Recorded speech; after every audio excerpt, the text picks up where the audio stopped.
Hello everyone.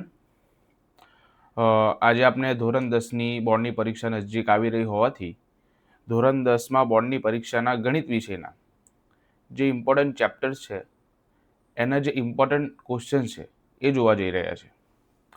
હવે એ important ચેપ્ટર્સમાં 5 થી 6 chapters include થાય છે, જેનું વેટેજ ખાલી 5-6 ચેપ્ટરનું વેટેજ ખાલી 50 માર્ક્સ ઉપર જઈ રહ્યું છે, જેને આપણે સારી રીતે જોઈશું અને સારી રીતે ઓનલાઈન પ્રિપેરેશન કરીશું અને એમાં પણ તમારા સેક્શન વાઇઝ ઇમ્પોર્ટન્ટ ક્વેશ્ચનો મૂકવાનો છું. તો આજે આપણે ચેપ્ટર નંબર 2 અને ચેપ્ટર નંબર 4ના સેક્શન બી માટેના ઇમ્પોર્ટન્ટ ક્વેશ્ચન જોવા જઈ રહ્યા છે. ઓકે, તો ચલો સ્ટાર્ટ કરીએ. તો જો તમને સ્ક્રીન ઉપર દેખાઈ રહ્યો છે કે અમુક નંબર ઓફ ક્વેશ્ચન ખુલેલા છે જે ધોરણ 10ના છે, સ્ટાન્ડર્ડ 10 સેક્શન બી, ચેપ્ટર 2 અને 4ના છે જી. ઓકે, હવે એમાં આપણે સિલેક્ટિવલી તમે જોઈ શકો છો 10 સવાલ લીધેલા છે. નંબર 1 થી 10 સવાલ. આ 10 દાખલાઓને આપણે સોલ્વ કરીશું, કઈ રીતે સોલ્વ થઈ જોઈશું. તો ચલો સ્ટાર્ટ કરીએ, આપણે વધારે સમય નથી લેતા. અને પહેલો દાખલો છે દ્વિઘાત બહુપદી x² + x - 20 ના શૂન્ય શોધો. અને આ બધા ઇમ્પોર્ટન્ટ દાખલા છે, પરીક્ષામાં આવા જ પૂછાતા હોય છે, બરાબર. તો ચલો આને કઈ રીતે આપણે સોલ્વ કરી શકીએ. તો પહેલાં તો આપણે નવા પેજ ઉપર આ ક્વેશ્ચનને જ લઈ લઈએ કે આ ક્વેશ્ચન શું કહેવા માંગે છે.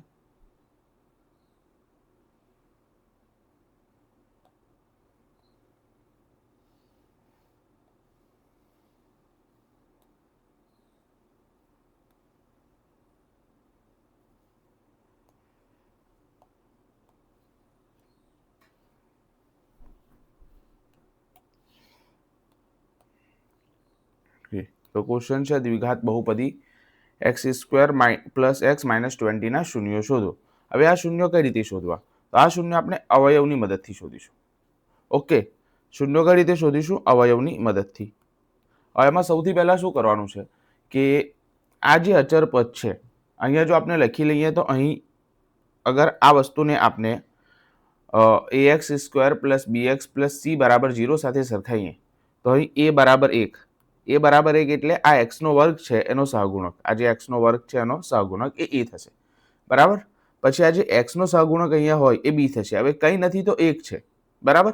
કંઈ નથી તો 1 છે, તો b બરાબર પણ કેટલા છે? 1. અને c બરાબર કેટલા છે? -20. હવે આપણે સૌથી પહેલા શૂન્ય શોધવા માટે શું કરવાનું છે કે જે આપણું c છે -20 એના અવયવ પાડવાના છે. અવયવ એટલે કે એના એવા બે ભાગ પાડવાના છે કે જેથી એ બે સંખ્યાઓનો ગુણાકાર 20 આવે. બે સંખ્યાઓનો ગુણાકાર કેટલો આવે? 20 આવે.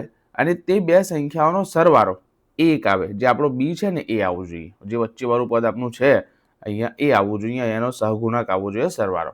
અને ગુણાકાર કેટલો આવવો જોઈએ? -20, બરાબર.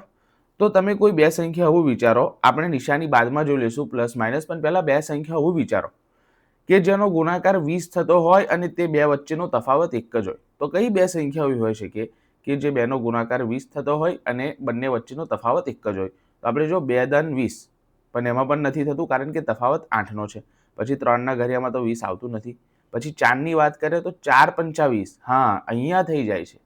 4 × 25, આ બે સંખ્યાઓનો ગુણાકાર પણ 20 થઈ ગયો અને એ બે સંખ્યાઓ વચ્ચે જે તફાવત છે એ પણ 1નો રહે છે. તો આપણા પહેલા તો એ બે અવયવ જે થઈ ગયા, એ બે જે નંબર થઈ ગયા એ છે 4 અને 5. હવે આપણે નિશાની મૂકવાની છે. હવે બે સંખ્યાઓનો ગુણાકાર માઇનસમાં આવે છે તો આપણને ખબર હોવી જોઈએ કે ગુણાકાર માઇનસમાં ત્યારે જ આવે જ્યારે બેમાંથી કોઈ એક સંખ્યા નેગેટિવ હોય. હવે અહીંયા કઈ સંખ્યા નેગેટિવ લેવી? 4ને નેગેટિવ લેવા કે 5ને નેગેટિવ લેવા? એ નક્કી કરશે નાની સંખ્યાને નેગેટિવ લેવી કે મોટી સંખ્યાને, એ નક્કી કરશે અહીંયા એક્સનો સહગુણક. એક્સનો સહગુણક +1 છે. તમે જો એને ધ્યાનથી જોઈ શકો છો, અહીંયા b બરાબર +1 છે, -1 નથી. તો અહીંયા પ્લસ છે, મતલબ બે સંખ્યાઓનો સરવાળો પ્લસ ક્યારે હોઈ શકે? જ્યારે મોટી સંખ્યા પોઝિટિવ હોય અને નાની સંખ્યા નેગેટિવ હોય. એનો મતલબ કે આપણે 5ને પોઝિટિવ લેવાના છે અને 4ને કેવા લેવાના છે? નેગેટિવ લેવાના છે. તો આ અવયવ એ રીતે પડશે કે અહીંયા 4ના આગળ માઇનસ લાગી જશે, 5ના આગળ પ્લસ લાગી જશે. ઓકે, તો હવે આપણે આ અવયવ પાડ્યા પછી સમીકરણને આ રીતે લખવાનું છે કે હવે x² + x માઇનસ 20 બરાબર 0. એકવાર આ રીતે લખી દેવાનું છે. શૂન્યો શોધવાના છે, એનો મતલબ કે એનો જે આન્સર છે એ અહીંયા 0 આવવો જોઈએ. તો એ પહેલાં એ રીતે લખી દેવાના છે. પછી આગળ આપણે આ જે કામ કર્યું અહીંયા પેસ્ટ કરવાનું છે કે એક્સ સ્ક્વેર વત્તા 5x માઇનસ 4x.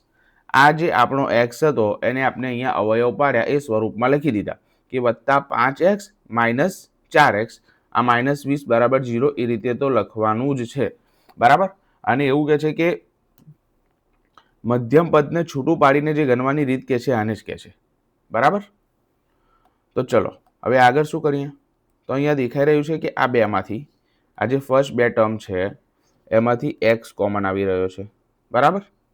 એક્સને અગર આપણે સામાન્ય લઈ લઈએ તો અહીંયા વચ્ચે એક્સ વત્તા 5 આ વસ્તુ થવાની જ છે. જ્યારે પણ તમે અવયવ પાડીને એને આ રીતે છોટા લખશો ત્યારે ત્યાંથી એક્સ સામાન્ય આવશે ને આવશે. તો એક્સને સામાન્ય કાઢીને લખી દઈએ એક્સ વત્તા 5 માઇનસ આ બેમાંથી માઇનસના ચિહ્ન સાથે 4 સામાન્ય નીકળી રહ્યો છે. આ 4 ગુણાકારમાં છે તે અને 4 પંચા 20માં જે 4 આવશે તે. તો 4 અહીંયા વચ્ચે એક્સ પ્લસ અહીંયા વચ્ચે 5 બરાબર 0. હવે ફરી આપણે જોઈએ તો આ બંને પદમાંથી એક્સ પ્લસ 5 કોમન નીકળી રહ્યો છે. આ બંને પદમાંથી કોણ કોમન નીકળી રહ્યું છે?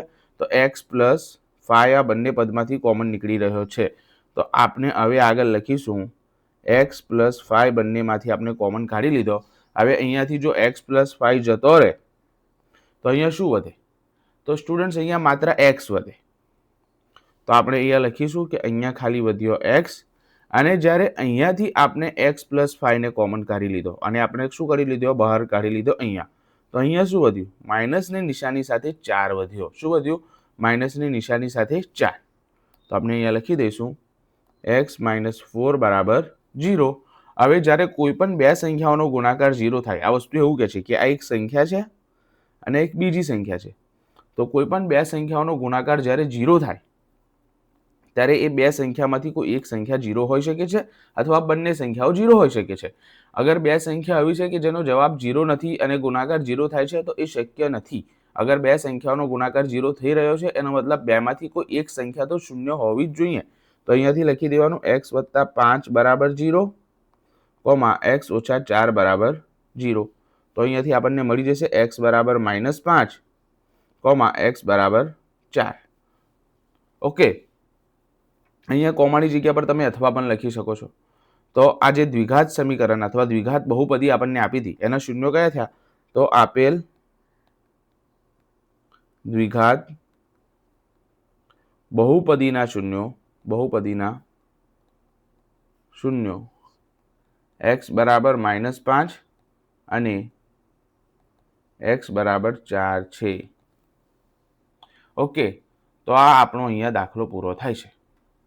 Okay students, thank you.